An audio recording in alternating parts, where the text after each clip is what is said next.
नमस्कार, मैं दीक्षा सोनी। कृषि न्यूज में आपका स्वागत है। आइए नजर डालते हैं आज की कृषि से जुड़ी सबसे बड़ी खबरों पर। दिल्ली में अब कोरोना ने कहर बरसाना शुरू कर दिया है। पिछले 24 घंटों के अंदर दिल्ली में 15,097 नए मामले सामने आए हैं। संक्रमित लोगों में से 6 मौतें भी दर्ज की गई हैं। बता दें, अब कोरोना के सक्रिय मामले बढ़कर 31,498 हो गए हैं, तो वहीं पॉजिटिविटी रेट 15.34% पहुंच गया है। झारखंड में एफपीओ बनाकर एग्रीकल्चर सेक्टर में राज्य की ग्रामीण महिलाओं ने कमाल कर दिया है। उन्होंने ये साबित कर दिखाया है कि वह न सिर्फ बेहद खेती कर सकती हैं, बल्कि इस तरह से कंपनी चलाने के साथ भी मुनाफा कमा सकती हैं। बता दें, उन्होंने फार्मर प्रोड्यूसर कंपनी बनाकर झारखंड के कृषि क्षेत्र में सफलता का परचम लहराया है।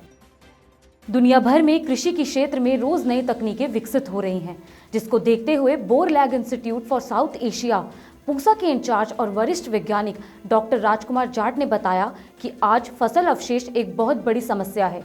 ये न सिर्फ किसानों के लिए बल्कि सरकार के लिए भी परेशानी का कारण बने हुए हैं।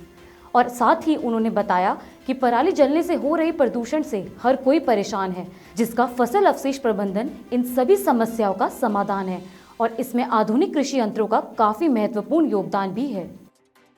हरियाणा में अब पारंपरिक ट्यूबवेलों की जगह सोलर पंप सेट और सिंचाई के पुराने पैटर्न की जगह माइक्रो इरिगेशन पर फोकस किया जा रहा है। साथ ही राज्य सरकार द्वारा 50,000 सोलर पंप सेट लगाने का लक्ष्य भी रखा गया है। दरअसल मुख्यमंत्री मनोहर लाल ने चंडीगढ़ में किसानों को सोलर पंप देते हुए बताया कि इस साल 13,800 पंप सेट लगाने का काम प्रगति पर है और अब पीएम कुसुम स्कीम के तहत किसान सिंचाई के लिए 75% की छूट पर सोलर पंप ले सकते हैं।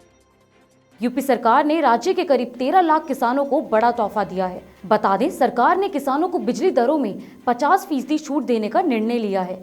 प्रदेश सरकार का यह कदम किसानों की लागत कम और आय बढ़ाने की दिशा में महत्वपूर्ण माना जाएगा। पुणे के करीब पिंपरी चिंचवड़ पुलिस द्वारा पकड़ी गई वेल की उल्टी गैर कानूनी तरीके से बेचने के लिए कुरियर से भेजी गई।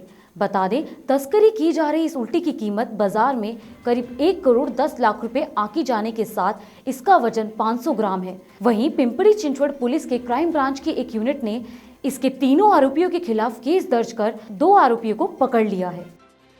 देश में मसालों की मांग और उसके निर्यात में हो रही बढ़ोतरी से किसानों की रुझान मसालों की खेती की ओर हो रहा है, जिसके चलते मसाला फसलों की खेती कर कई किसान अच्छा मुनाफा भी कमा रहे हैं। तो वहीं देश के अन्य राज्यों में भी मसाला फसलों की खेती के अच्छे परिणाम सामने आ रहे हैं। इसी के साथ इसकी खेती को सरकार की ओर से भी प्रोत्साहित कर 50% तक सब्सिडी दी जा रही है।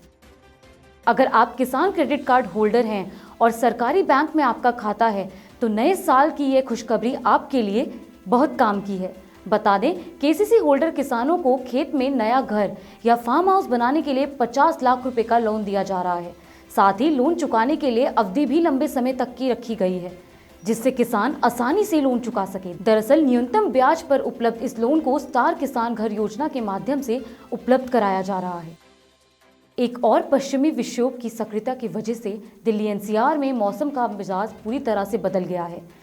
इसी दौरान भारतीय मौसम विभाग का पूर्वानुमान है कि दिल्ली एनसीआर में लगातार 3 दिन तक बारिश होने के कारण येलो अलर्ट भी जारी रहेगा। तो वहीं अगले कुछ दिनों में हल्की बारिश होने की भी संभावना है। इसी तरह की अन्य जानकारी के लिए देखते रहिए कृषि जागरण।